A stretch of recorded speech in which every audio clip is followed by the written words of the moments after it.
called Cinema Cast. I'm Kyle. I'm Cody. Yeah, so this is this one's we're doing Legend Yes. this week. Yeah, I'm just sort of getting right to the opening instead of rambling. But yeah, the Ridley. I was like, oh yeah, the Legend. I've heard of that. Because Cody picked this one. I was like, okay, Cody, you pick one. And I was like, okay, yeah, I'll look it up. And I was like, oh, Legend. Yeah, no, I've seen this. I always thought that would be interesting to watch. It's like Tim Curry's the main actor, or like the villain in it, and he's always really good and everything.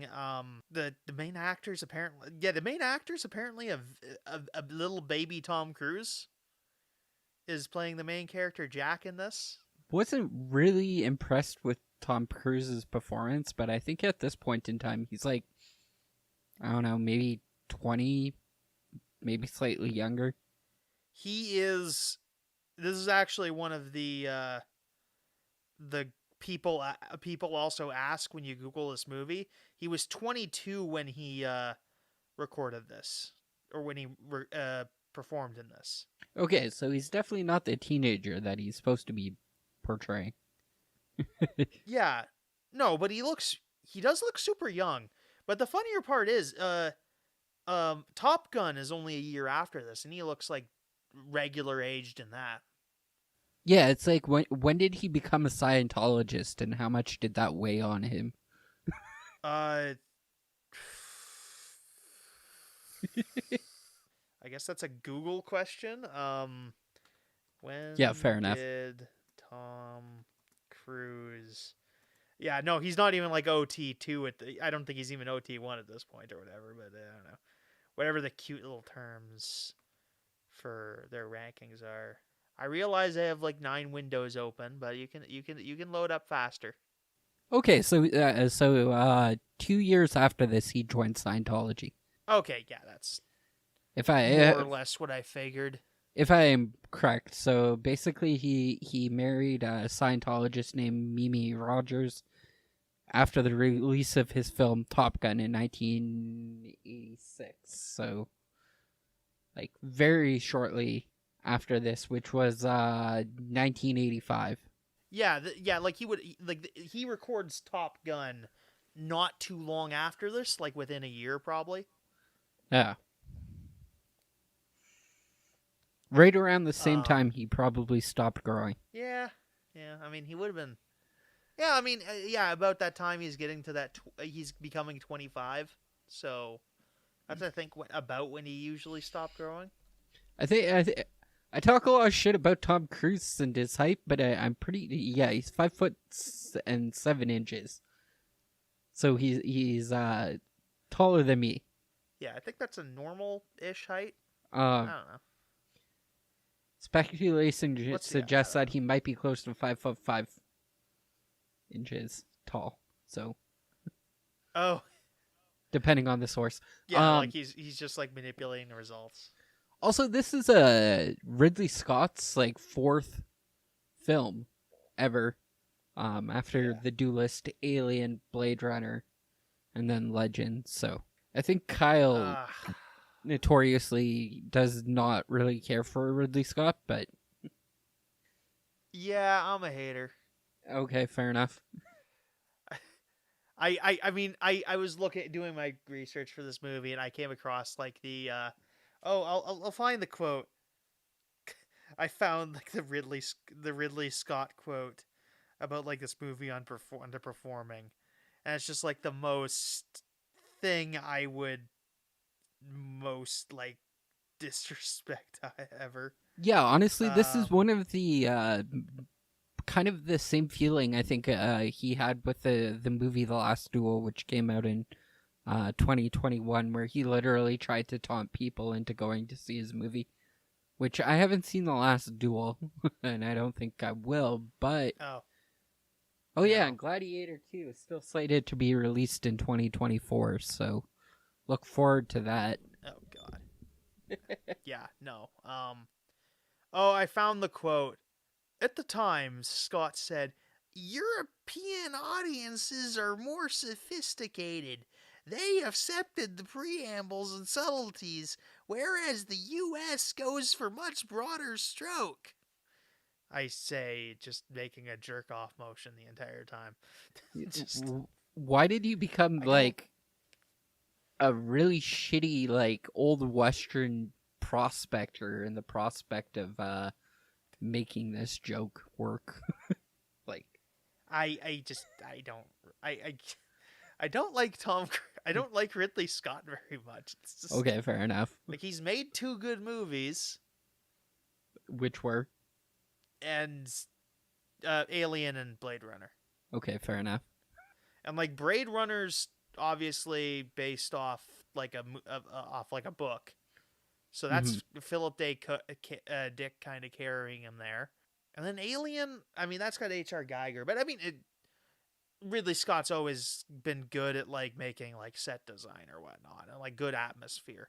I think this won like a British cinematography award, which totally well earned.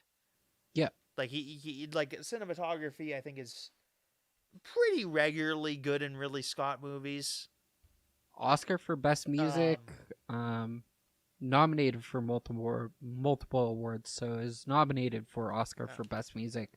Uh, Academy of Science Fiction, Fantasy and Horror Films Saturn Award for best makeup, and a BAFTA award for best costume design, which really isn't necessarily Ridley Scott's domain. the one I'm referring to is it won best cinematography from the British Society of Cinematographers because this film is mostly filmed in the UK on Mm-hmm. what's called the W07 stage. Like it's and they made a bunch of the forest sets there. I think they have to do their underwater scenes in Florida, but oh yeah, Ridley Scott is English. I don't know why I thought he was. Oh, so yeah, no, that just makes that comment a little bit. Yeah, Do yeah, you no, know he's. which cut you got? It's I'm pretty sure it's the director's cut that's on Amazon. Yeah. I think the time, yeah, the Yeah, time that's the 114 one I minutes. watched. I had an hour and I might have 53 minutes, so yeah, just shy of 2 hours. So that kind of checks out. Our might have actually had the international cut that's 93. okay, yeah, because apparently That actually might be what's on Amazon. I'm not this sure. movie has 3 alternate endings. So it's kind of good to Uh, know that of what we kind of have here. yeah, I don't know about endings, but there are three cuts to this movie. There's a U.S. theatrical cut, which is 89 minutes. The 93 international cut, which is I think is what I watched, and then a 114-minute director's cut, which was released in 2002. Yeah, I think the original, like, yeah, there's been some issues with like the different the music's being cut differently, but yeah. Yeah, I think I got the so the music is done by 2 people. Tangerine Dream, which is a German electronic music band founded in 1987. And the other one was by Jerry Goldsmith for the European version in the director's cut. So I think I got that one. So I would have gotten the same music as you, but I think did you watch the hour 16-minute long one probably or 14-minute long one or whatever? Yeah. Okay, so yeah, you might have gotten some extra scenes. Movie's good and everything, but like I mean a lot of bits. I was more fine with the movie before I heard Ridley Scott talk about it. Yeah, it's something that you definitely don't want to deep dive too much into. Like it's fine. It's a nice little fairy tale, but I don't know what he's necessarily talking about if he's trying to like point this up as like a big good like super good movie. It's fine though. Yeah. This movie also in 2015 Hollywood Reporter, I think. No, Daily Telegraph. Daily Telegraph review of the movie. They describe it as the extinction event for Hollywood fantasy films, Yeah, I can see it. which is presumably saying, yeah, presumably this kills fantasy films between like 86 and Lord of the Rings, whatever the year the Fellowship came out. 2001 or 2000. One of those two. Yeah, early 2000s anyway. But yeah, it's just I don't know that I don't agree with like people that say it's like, oh, it's absolute trash and like it's one of the worst like I I wouldn't put it on the worst films list. I enjoyed it way Um more than I thought I would. To be fair, it was a good palate cleanser for the copious amount of science fiction we've currently been doing. So watching one Johnny Depp and Robert Downey Jr. and also Jim Carrey were considered for the role of Jack. yeah, I think going with what they wanted to go for in this movie, I think Tom Cruise was probably the best of those four. Although those guys are a lot younger. I think Jim Carrey's maybe too old, but I don't think Depp and Downey Jr. are at this point. And also But I think Tom Cruise does a fine job. Richard O'Brien was also considered to be placed in this film too, alongside Tim Curry. So that would have been a Rocky Horror Picture Show reunion for those two at that point. But yeah, he was like looking. I think they were looking into getting Richard O'Brien, and then they were like, they saw Tim Curry, and because they were both in Rocky Horror together, and he was just like, oh yeah, I need to get this Tim Curry guy in to do the villain. yeah, fair enough. Maya Sara plays the main female lead, and was impressed. Her good theatrical instincts. That's putting it nicely.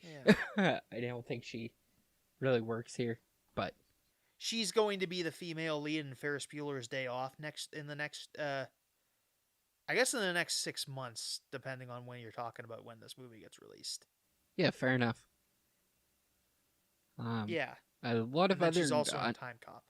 Unknown named characters in minor roles. So Brown Tom is played by Cork Hubert, and David Bennett as Honey Thorn Grump and Elf. I kind of liked Alice Payton plays Blix, who's like a lead goblin character, and I think she does a really good performance. Yeah, but once again, fairly unknown. I think she went on to do major voice roles. Yeah. Including My Little Pony and Felix the Cat. Her last was in 2009 for film. And yeah she's passed away now, sadly. 2006. Okay, yeah, that makes a little bit more sense. First Lady Sweet Drama Award. Yeah, our budget of $25 million made $23.5 million back at the box office, so financial failure, and why it's on the show at this point in time, considering it's won multiple awards. But I don't know, it's definitely, it's like kind of one of those movies that's kind of average, but it's got like, the nice thing about this category of movie is like you kind of get more bang for your buck with it. Like it's not necessarily the best, but it's getting everything it could have asked for reasonably, and so it looks really good. Like you got several really good looking scenes. Like maybe Tim Curry's makeup looks a little bit extreme. Yeah, but, definitely reminded I think they me. pull it off. It reminds me of David Grohl in Tenacious D and The Pick of Destiny. Or this probably inspired that a bit. Yeah, no, it's a nice little fairy tale, honestly. That's kind of where I'm at with it. I had high hopes for the movie, but it never really clicked with me toward the end. I never really got that big moment I was kind of hoping for. There was a point in time where I looked up from my Elden Ring, which I was playing on my main screen, and I look over, and at one point in time, Tom Cruise is just like straight poo bearing a fucking chainmail shirt, and he has like Oh short yeah, shorts on underneath, and I'm like, that was a choice. Why not just give the man some pants at this point? Like, he's supposed to be a yeah, forest no, child, but like, why do you have to like weirdly just like, I don't know, ignore pants as in this world? yeah, no, because yeah, he plays like a forest man, like a sort of Tarzan like figure, and about halfway through the movie, they give him like magic armor, but no magic armor pants. Or even like really like a magic armor, like armored like kilt like the Romans had or anything. Yeah, it's just Uh, so quite the like choice.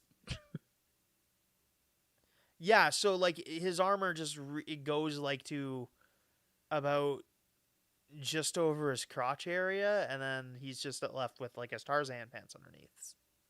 That's how you get your legs So cut in a yeah, it sword looks really fight. weird in points. Yeah, no, I don't think he even has like shin guards or anything, which would have made it a little better. But Also, like before we get into the plot, or maybe we can get into the plot, and I can bring this up at a later point.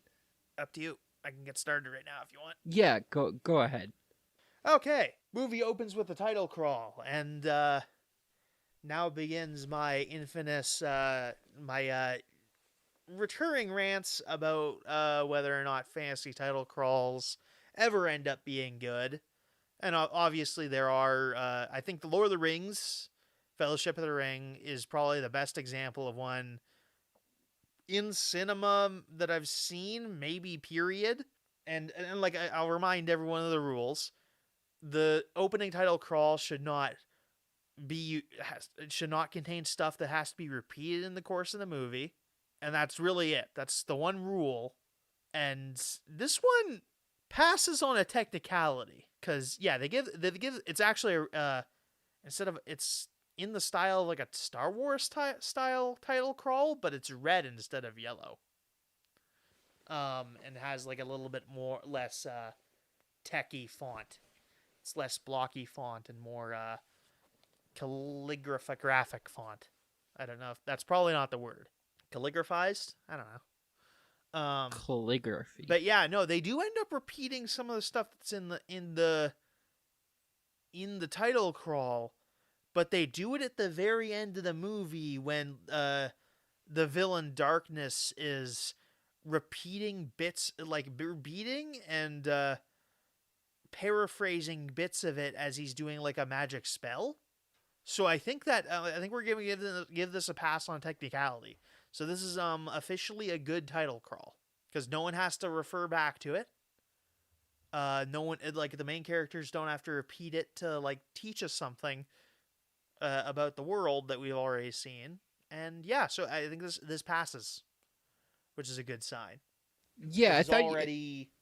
Go ahead. when you say title cry, I thought you were talking about the character. Like, this is the film directed by. This is who starred in the film, and I'm returning to an age when this was apparently a thing because it hasn't been for a really long ass time here, where title sequences have mostly been phased out of movies, and instead mostly it's in end credits rather than opening credits. So Yeah, which I'm happy for. I am but yeah, all I'm for that. referring to like the lore drop at the beginning of the movie, Yeah, the I'm prologue. not 100% sure I even. So yeah, that's kind of a good sign. And there's a lot of good signs in this movie. There's a lot of signs this movie's gonna be good, but it never quite. And again, there's not really the. I just don't feel it's as good as it maybe should be. It just doesn't have that final thing that like pushes it into good like 8 out of 10 rankings. I think this could have been an easy 8 out of 10 at least if like it had that, but I'm just not quite there with it. Like there's just some like this is just one of those movies where like it could have been 8 out of 10 easily, and it's just not. So we're introduced to our main character, one of our female lead, Lily, who's a princess from a kingdom that's off screen, and she's like running through this lady's house who's like a farm lady or whatever, and she's talking to her, and she's like, "Oh yeah, you're like a daughter to me." And then they wander over, and she goes to meet her boyfriend Jack, who's a played by Tom Cruise, who's a like Tarzan like figure who lives in the woods, the magic woods. And he decides that he's going to show her a unicorn. Yeah, he guides her deeper into the forest, and he shows her a unicorn, and she wanders up to it despite his protestations, and she touches the unicorn on the nose. But I think I'm getting ahead of myself a little bit. Meanwhile, while they're leading up to this, uh, Blix the Goblin, who's a character I don't see enough of in the later half of this movie. Like, she's really good, and then she disappears once we get into like the somewhere in the second act. We don't see it nearly as much as her. These are just voiced by, correct? These are just voiced by. Yeah, so they're not doing motion captures or anything for this character, right? No, these are all practical effects.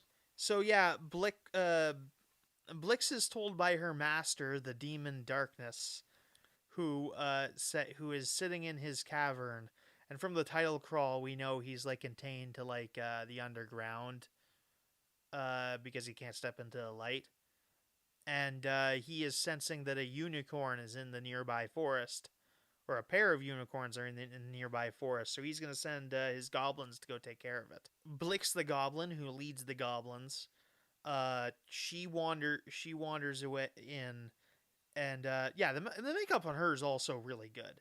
The goblin makeup tends to be really good. Some of the elf makeup isn't that great, but in my opinion, but a lot of it's decent enough. The makeup in this movie is all really good. Blix goes and takes a blow dart, and as Lily's about to touch the unicorn's snout, it gets shot with a blow dart, which causes it to spook, and it runs off and slowly loses consciousness. Yeah. Okay. Fair enough. Okay. This is where I'll stop you and I'll interject my thoughts here. You're a history major. Where does the legend of a unicorn actually stem from, and like what's the mythology behind the unicorns in this universe? Because honestly, most of the time they're supposed to like portray innocence, but honestly they're just a horse with a fucking horn on their head.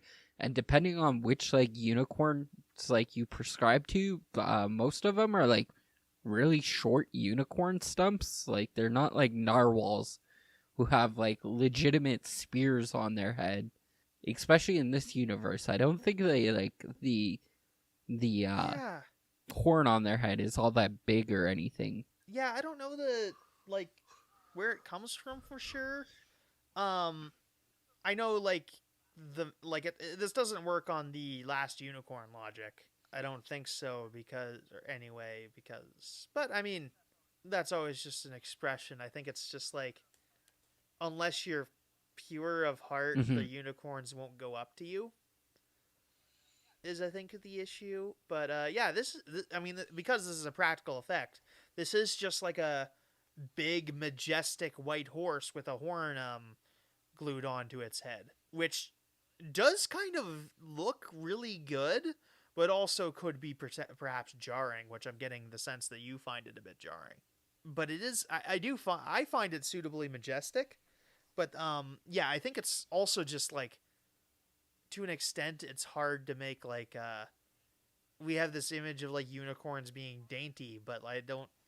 It's kind of hard to make a horse like an actual like real horse dainty in that way. Yeah, unless they're gonna like starve the horse for like 3 months before shooting or put it on a diet. Even then, I don't think that would get you the effect you want. No, probably not. Yeah, but no, like a horse is like a big muscly creature that like stands Mm-hmm. as tall as you. basically. It's super, like, they're super, like, strong looking creatures, and like, you're not going to get the same effect you do in, like, the last unicorn where it looks super dainty if you use a real horse to fulfill the role of a unicorn. But yeah, it looks a bit weird if, like, you're only, like, used to, like, cartoon appearances. But yeah, this is, I think it looks majestic in this, which is absolutely something you can do. Which is, I think, absolutely is an effective portrayal of it. So it stems from European literature and art, apparently.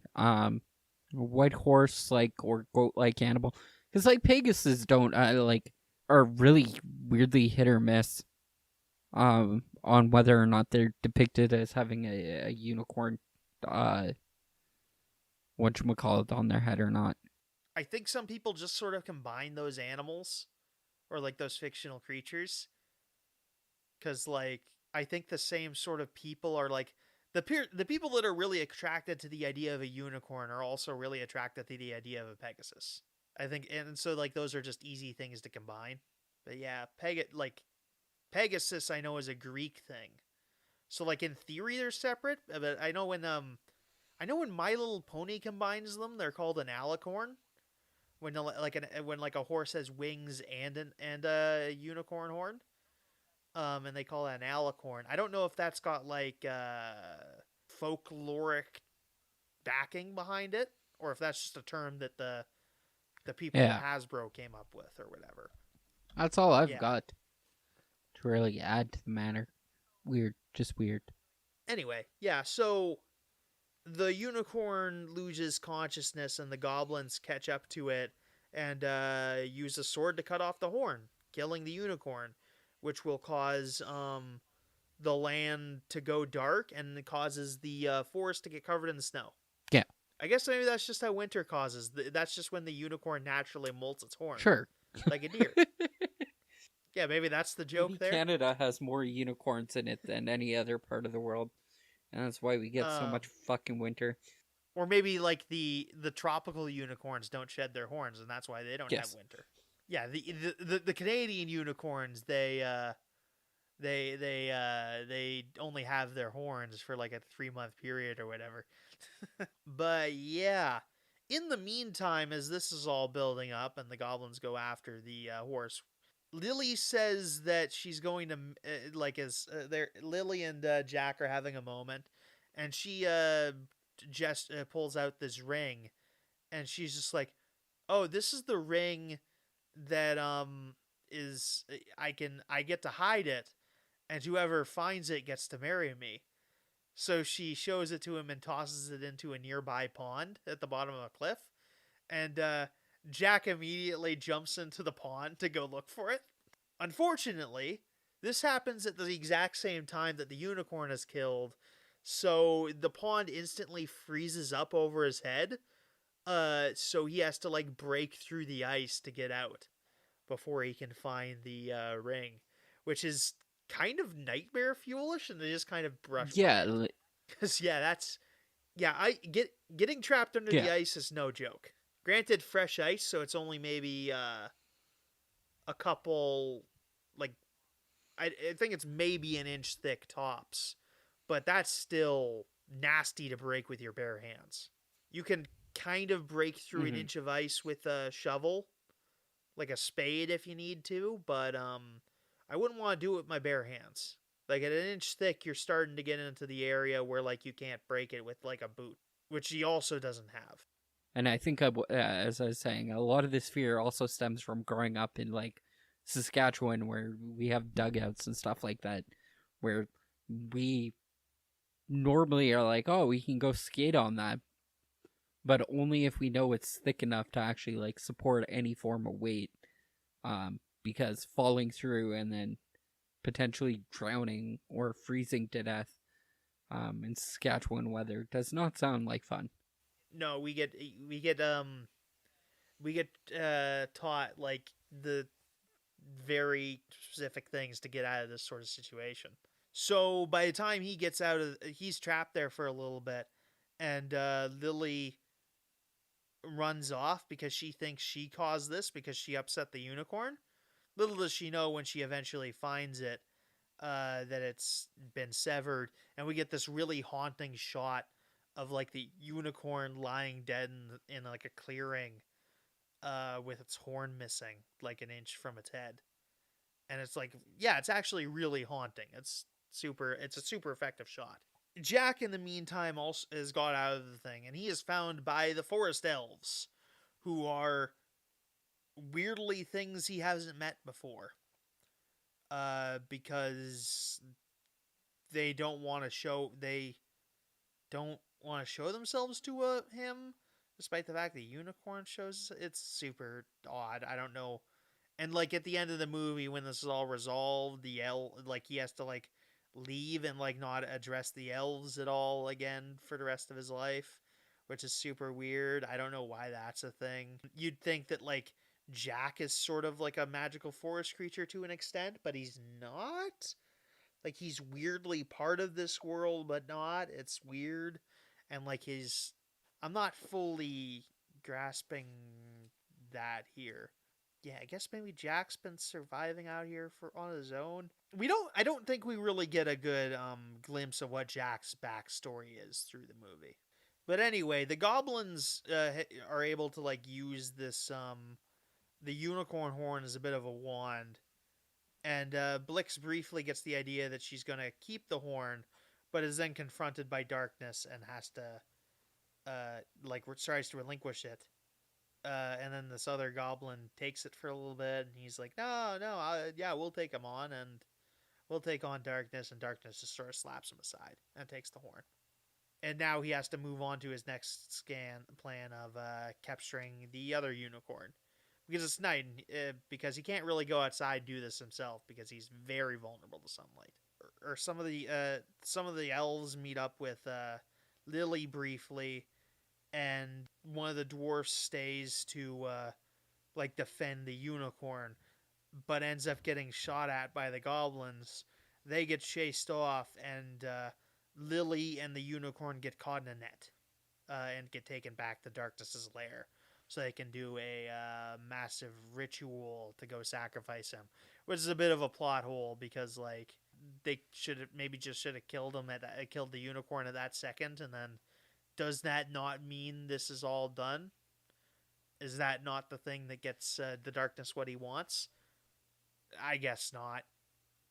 I don't know why they can just kill the one and not kill the other. I don't know.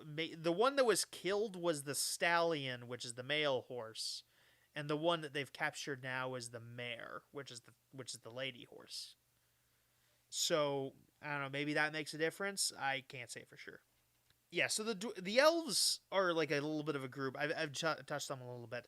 The elves are a group of three of them, who are our elves are Honeythorn Gump, who's played by David Bennett. He's like the proper little guy elf. He's like small. We get our dwarves, which are also called elves, but Blunder, played by Kieran Shaw, and Screwball, played by Billy Barty. Billy Barty is like a actual little person. Blunder and Barty are both like actual little people. David Bennett is not. He's just a young guy in this who's just sort of short. Oh yeah, David Bennett's not a little person, but he does have stunted growth, and he's only like 19 in this too, so he's pretty young. But yeah, we have our two dwarves and our elf. I don't think they make that distinction in the movie, but I make it because it's fun. So yeah, well, the dwarves had guarded one of the dwarves had guarded the unicorn with Lily. That happened. The other dwarf and the elf had gone off with Jack to go find some legendary weapons, get some magic items for the final thing, because he has to be the hero to save the day. Because fairy tale and prophecy, and that's his job. So Jack goes to get these things, and this is where he gets his magic golden armor, which he kind of just wears, which only covers the top part of his body. it is super weird looking. They do their best to minimize the amount of time where he is seen in a full body shot, but they obviously can't do it as much as they'd like. So we do get the occasional odd scene where Tom Cruise is just wandering in this really neat looking suit of armor but has no pants on. Yeah. And it looks super awkward. He also gets a magic sword, which I'm positive he loses as soon as he gets into the darkness's lair. Like he uses it once, and then I think he loses it really quickly. I think I missed the scene. I missed the scene where he dropped it somehow. Do we actually know if this sword's magical or not? Like it's implied that it's magical, but it never has any magical effects on it, unlike the unicorn horn or the armor, which could arguably be classified as magic because it repels like darkness as it attacks and stuff like that. But yeah, I think in D&D terms, this is just like +1 armor and +1 okay, weapon. fair enough. No special effects. So yeah, as soon as he gets this, the armor is being guarded by this pixie called Una, who kind of has a thing for Jack, and she's sort of attracted to him for whatever reason. And then they get to confronted by this hag, played by Robert Picardo, apparently. Sure. That name really doesn't sound familiar. He's the Doctor from Star Trek Voyager. Okay. Like the holographic Doctor. Sure. Oh, and he was that scientist who designed the military chips in Small Soldiers, if you remember that. No, it's been a while. Yeah, no, he was only in that for a couple minutes. But yeah, pre-Star Trek Voyager Robert Picardo playing, dressing up as a hag monster for... Yeah, I don't know why he's technically cross-dressing for this. Because the character's also named Meg Muckle something. Oh, that was who Richard O'Brien was supposed to play. Yeah, that's a thing they're doing, I guess. Sure. Yeah, that's... Yeah, Jack slashes at her with a sword and gets the hag killed. And at that point, they fall into a tunnel, which takes them into the final dungeon of the movie. When they find themselves trapped in a cell, because that's just so happens to be where that pit wandered into, they're noticed by one of the goblins who had been with Blix, who had like a big fancy helmet on. He had resisted darkness for a little bit and got knocked across the room. Turns out that helmet was hiding the fact that he was a elf the whole time. And they just sort of like painted his face green and kept the helmet on so his people wouldn't notice what he was doing. So you'd think this means like he's going to go help them, but no, he ends up getting trapped in the cell too. And one of the big ogres that are in this place we've seen throughout the movie have been cooking people, like cutting people up and cooking them. Sort of like as much as in a fairy tale way as they possibly can. But yeah, they got this really evil looking table where we see these ogres like cutting up meat. But when they end up finding the goblin, the elf pretending to be a goblin who is which one is he? Brown Tom? I think, yeah, played by Cork Hubbard. Or maybe Pox. Yeah, Brown Tom's the one that takes an arrow to the head. Okay, I got that mixed up. Who's like by far one of the best characters in this entire film, in my opinion. But no, Brown Tom's the ogre. No, wait, no, Pox is this ogre I'm talking about. Oh, Cork Hubbard plays one of the dwarves. I'm sorry, this is hard to keep track of which one's which. Sorry, I'm just sorting this out. I tried guessing it earlier when you had wandered off and got it wrong. Okay, Blunder is the elf who had disguised himself as the goblin, played by Kieran Shaw. That's quite the filmography for playing little people. Yeah, no, lots of guys who have been other stuff. I think Kieran Shaw was an Oompa He Loompa. was also in The Lion, the Witch, and the Wardrobe. He was in Sherlock Holmes. He's in a couple of Star Wars. Yeah, no, these guys get around. Yeah. That's that's the fun thing about these, like, kind of, we don't appreciate them enough. They're just kind of in all everyone's favorite movies, and we kind of don't give them enough credit for that. But yeah, so yeah, we move on from there. So yeah, they're in. They Blunder gets carried off by the ogre and gets put into a pie, which was the point I was trying to make. Like, they have this really evil looking, like, gruesome table where we see, like, Pox, like, chopping away at like bits of meat on the table, and then he just puts Blunder in, like, in, like, the pie as he's, like, tied up instead of, like, doing anything. So he's just gonna, like, literally just doing fairy tale shit of, like, hoisting him into this oven and then cooking him into a pie. But they manage to save him, and then they get the idea that they can. Okay, I was really confused what they were doing here.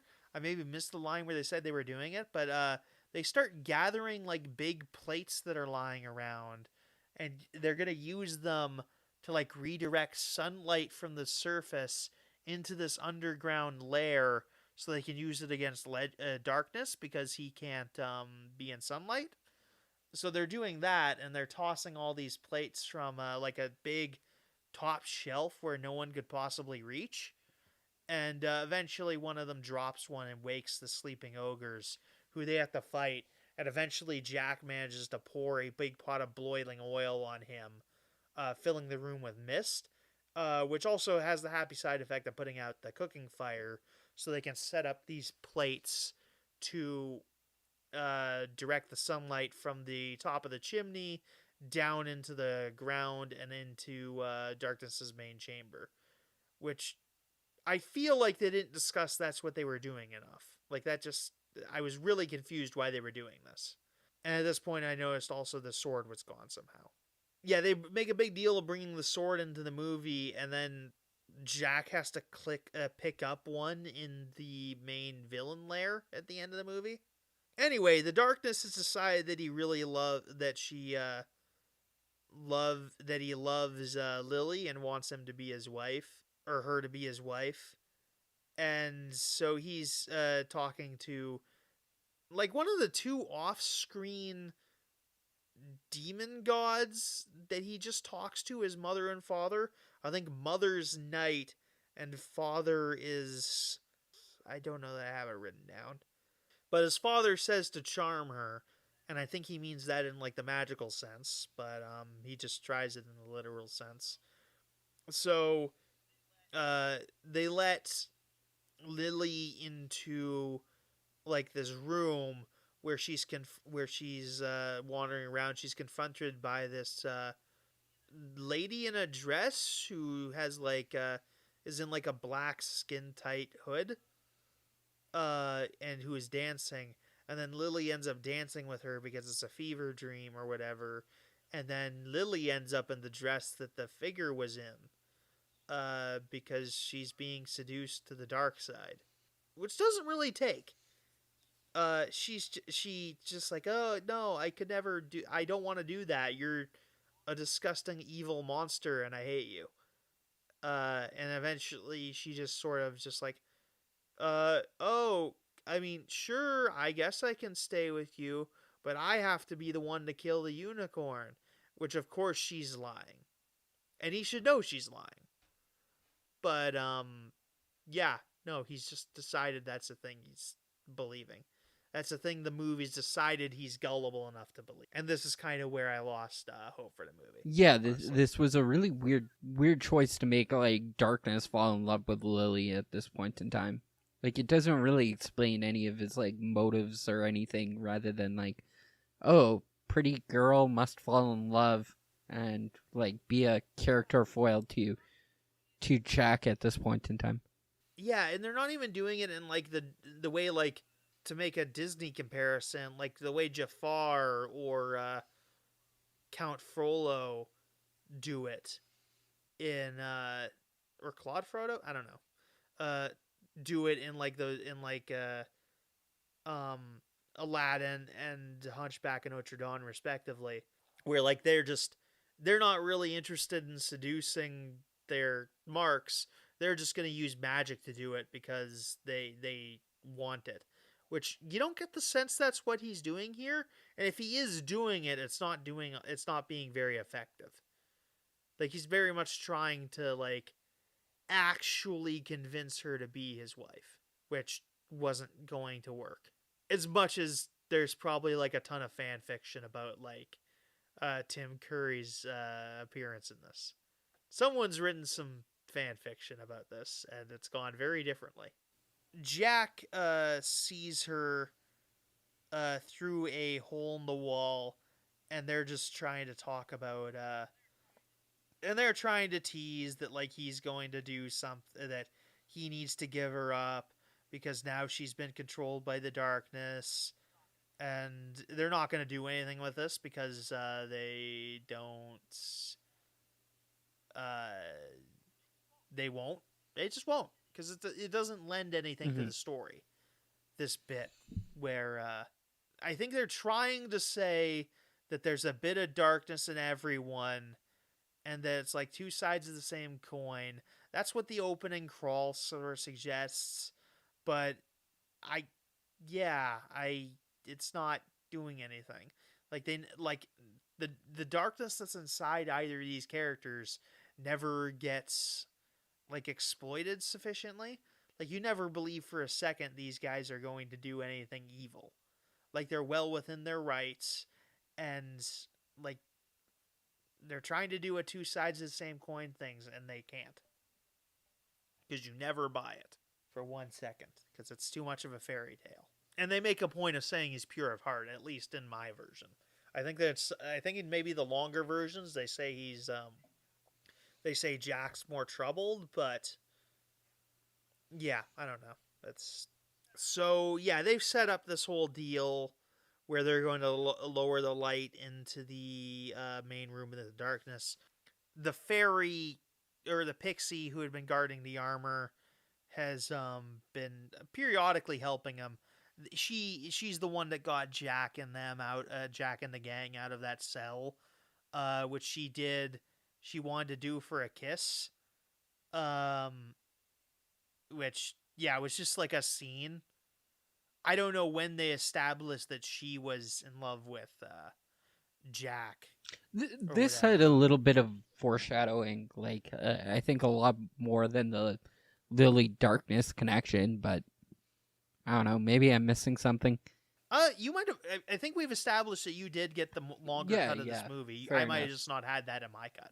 Which, yeah, if that's the case, yeah, I think you could make like, yeah, that's easily something that like this could be a symptom of them cutting bits out of the movie. Like maybe there was like I don't know, maybe you could easily have like a scene that makes this Hmm. make perfect sense.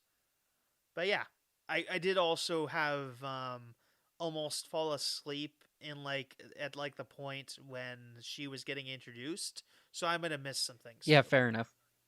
I had to restart the movie, and I tried to get back to where I lost my like ability to pay attention, but I don't know that I fully succeeded. So yeah, she ends up having to wake up this dwarf that falls asleep on the top of the chimney so that they can reflect the light in there, which will be important when they get into the actual final fight. What's the elf's name? Blunder? Gump. Gump. Gump. Gump and Jack aim some arrows at Darkness as they're getting ready to stop him from slaying the unicorn. And Darkness hands Lily the unicorn horn. And there's a brief moment where Gump's just like, "Oh, you gotta shoot Lily to get her to prevent her from killing the unicorn." But then Jack's just like, "No, I trust her," and then fires at Darkness instead as Lily smashes the unicorn horn into the chains that are holding back the unicorn mare and sets the unicorn mare free. At that point, Jack and Gump fire a couple arrows into darkness as Lily gets thrown to the side because she's the woman and she can't really participate in the finale all that much. She's done her bit. Her bit in the movie's over. She's proved her point, but whatever. So Darkness and Jack end up getting into a sword fight. Jax ends up getting not doing too well in it. Eventually, the light gets reflected into the room, and it works like wind. It's literally trying to expel darkness into a deeper pit of the Mm-hmm. cavern they're in, and it pushes him back. And eventually, Jack just needs to slash it Darkness's hands so he falls into the pit, into further darkness. All the while, Tim Curry's giving a very well performed speech about like darkness being everywhere and there. What is darkness without light? Yeah, I don't know. It's really well performed. I don't get the Yeah, catharsis. fair enough. I don't. I'm not buying the central theme I think they're trying to build. Darkness falling into ultra darkness. Yeah, but I think the thing is like I think what's darkness without light? I think darkness is just like the absence of light. So I guess it's just like the point he's trying to make is like you can't appreciate the light without darkness. But yeah, I don't know. I don't much buy this. So Lily's been unconscious because of this, because of her getting hit by darkness, and so Jack has to go find jump into that pool, and he finds the ring in a very watery sequence where he just like holds it above the water. He puts the ring on Lily's hand and revives her with True Love's. I was gonna say True Love's first kiss, but I think they kiss earlier in the movie. Yes. I think borderline you can interpret this as them having sex earlier in the movie, frankly, because they do sort of like kiss on the ground near the beginning of the movie, and the camera like slides away, which would seem to imply that maybe. Yeah, maybe. I don't know. Anyway, they're able to just like put the unicorn horn back on where it was, and it revives the unicorn stallion. Mm-hmm. And then Jack and Lily go presumably to Lily's kingdom to get married, and they have to wave goodbye to the dwarves and elves for whatever reason. I don't know. Were they trying to imply that like Jack needed to leave in order to join the human world? I don't know. I don't think there's not like a good central theme that I'm like really following. Anyway, that's the end of the movie. So yeah, you probably had a very different ending by the sounds of things. So if you had the American theatrical version, Jack and Lily assure each other their love and watch the unicorns reunite, and they run off into the sunset together, hailed by the forest fairies and the unicorns. Darkness watches them from the void laughing. Or if you had the European version, it had the exact same ending, but without Darkness's final appearance. And if you had the director's cut, which I had, Lily wakes with Jack trying to convince her she was merely dreaming, but she ultimately is unconvinced. They confess their true love for each other, but Lily realizes they live in two different worlds. She puts the ring on his finger and tells him to treasure it, then asks if she can come back tomorrow. Jack says he will always be there for her, and Lily returns to her home to her responsibilities. Jack happily runs off into the sunset, hailed by the forest fairies and revived unicorns. Huh. Yeah. Okay, yeah, I got the darkness laughing. Yeah, fair enough. I didn't mention that when I was describing it, but that was a thing. But I didn't get that whole bit where like they had that conversation at the end. Yeah, so you probably That was definitely not something I you had. definitely had the American theatrical version. I don't know. Maybe that's better. Is it? I don't know. I'm not convinced because I don't. Yeah, that also I don't. That doesn't also sit right with me because I don't buy for a second that they don't get together. Yeah, fair enough. I I think they need to go with something different because they don't like the problem is I think the central problem is Jack and Lily's actions are not related to the villain's motivations. Yeah. I don't know. Maybe I'm trying to give this movie the benefit of the Hmm. doubt. Like if I'm giving them maximum benefit of the doubt, maybe Jack, the darkness within, is like civilization, and Jack's giving up the darkness in my version of the ending is a symbol of darkness making his point. But then again, that doesn't. And then in your version that you got, like him staying with the elves and becoming more of a magical creature, is him finally defeating darkness, and he like is rejecting like the darkness of human society, and is like fully embracing the magical side of everything and being fully pure.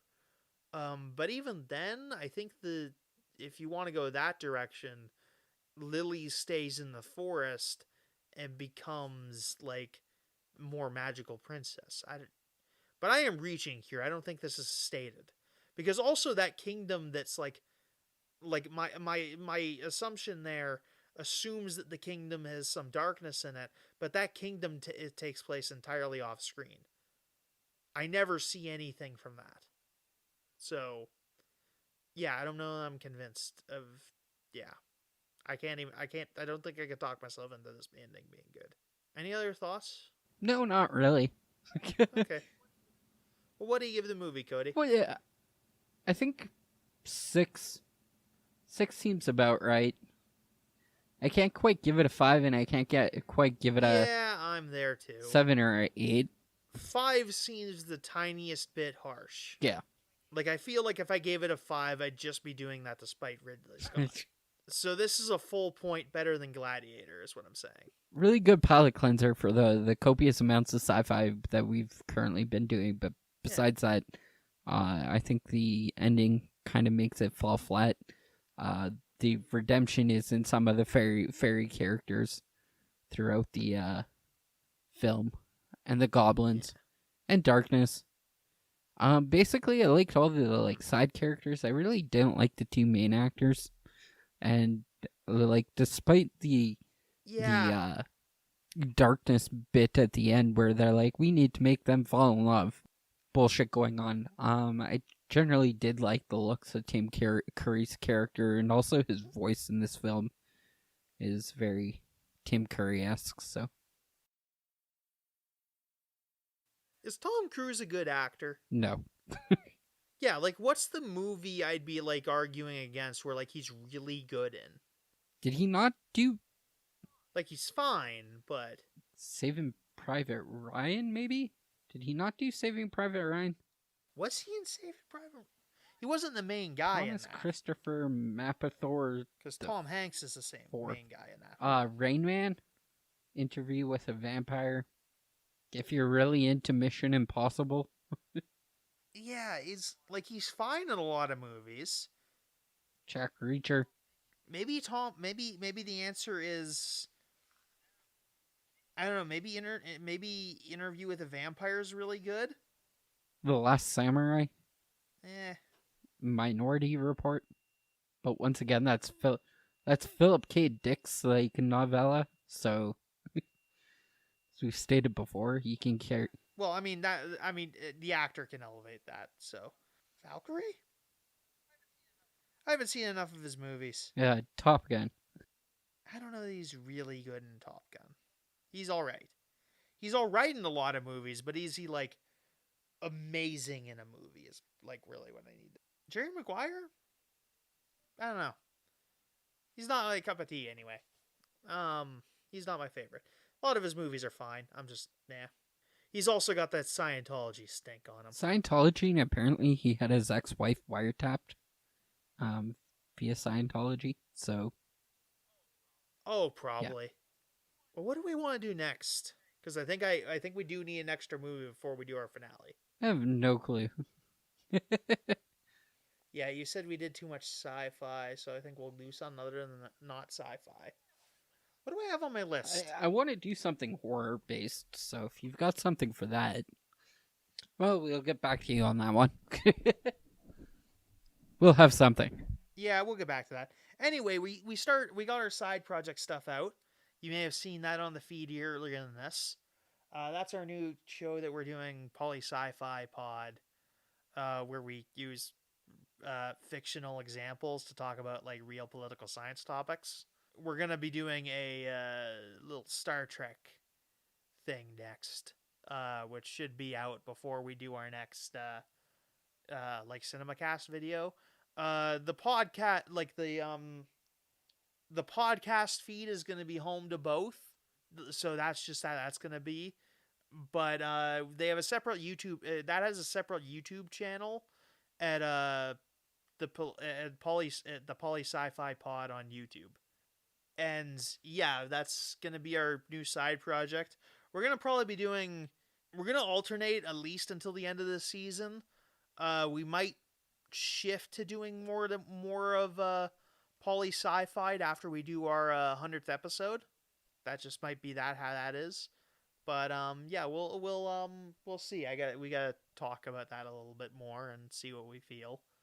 But yeah, that's a thing we're gonna be doing a lot more of. So yeah, you can find that on YouTube. It has its own Facebook page at the Poly Sci-Fi Pod on Facebook. Yeah, and that's gonna be our kind of our bigger project we've been talking about for a little bit. If you like the bits in this where I go like really in depth on the political implications of like different fantasy worlds, like some of those like that's some of those really good bits that I've just made into full episodes essentially is what the goal is, and that's been pretty fun so far. And like it's gonna get a lot smoother as we do a few more episodes. But yeah, we're at least yeah, but yeah, we're this is like the 98th episode of this podcast. That's one of the official ones that I'm counting. That's not counting the stuff we did for Mondo, and it doesn't count any of the live streams that we've done, which you can find those on Facebook if you haven't seen them. I think you can watch them again on there. I'm not sure, Cody. I think so. Yeah, I'll I have don't to know. look into that. Maybe Cody looks into putting those on the YouTube at one point. I don't know, but yeah. So that's gonna be something you're gonna see a little bit more of in the future.